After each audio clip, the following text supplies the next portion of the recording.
Okay. Welcome back to Drugstore Another World. Yeah, I'm not doing the full title when I say it for the title of the episode because it's a bit long. Like, the full title, like I said in the first episode, it's called Drugstore Another World: The Slow Life of a Cheat Pharmacist. Yes, I will put in the description the full title, but the regular review is just called Drugstore Another World. Excuse me. Yes. Unlike the last few episodes, basically have 3 or 4 chapters of book 1, this episode surprisingly only covered 2 chapters and loosely referenced chapter 16.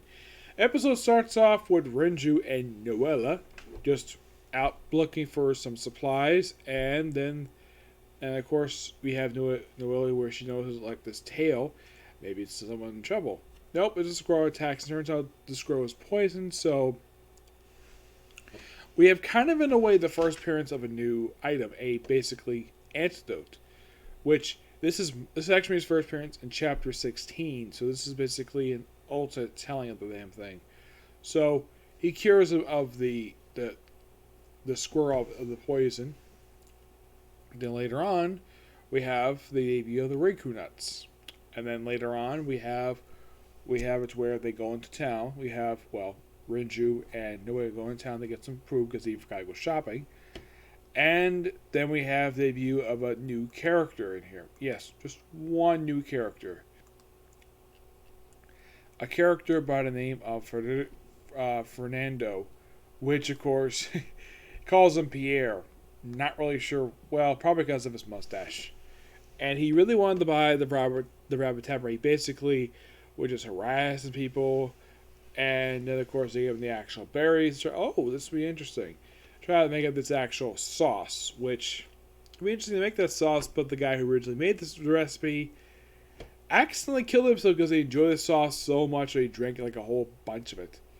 Why? No idea why. So, they pretty much have to find a way to get more of these nuts.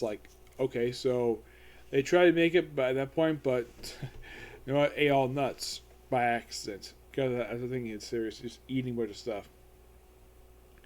Then, of course, they go have the squirrel look for again. This time, bring a whole bunch thanks to giving him an energy drink, and they make the sauce no problem.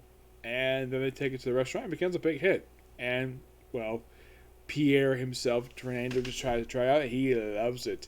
Turns out he actually tried out this particular recipe before at a king's dinner, which that's interesting. Then pretty much we have it's where okay, so he's trying to figure is the owner? Nope, owner didn't make this, and he knew it was gonna be the daughter, so it had to be the pharmacist.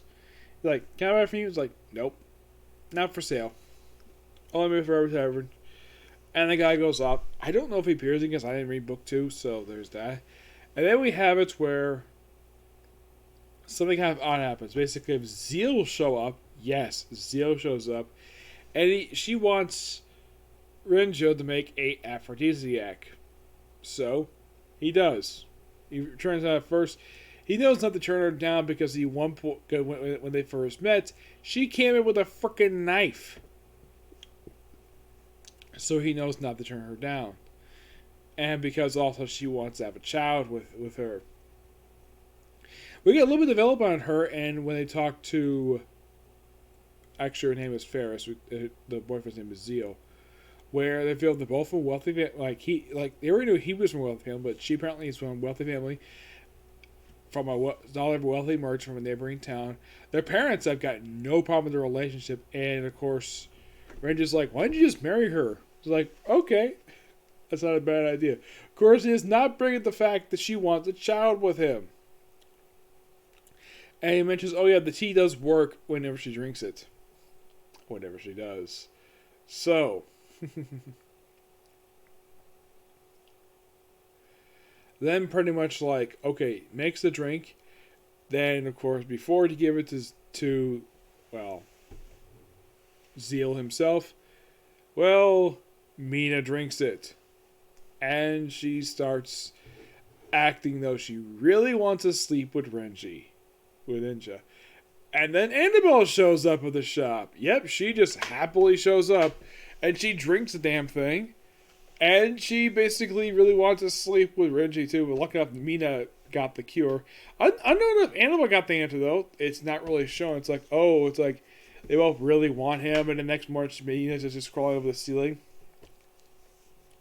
And of course, we have Zio tries it out too, and of course, it works on him. Then we apparently try the emotional thing with Renja, and that's pretty much the episode for it. It's kind of an interesting episode. Yep. And of course, we have a tease for next week of a character who makes her debut in front of Chapter 10. Yes. In Chapter 10. What is the name of the character? Well, her name is Rukia. Yes. A female elf.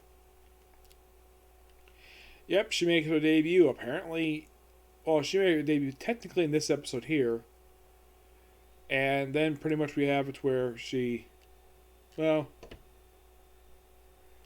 will probably show up in the very next episode. She'll definitely show up next episode.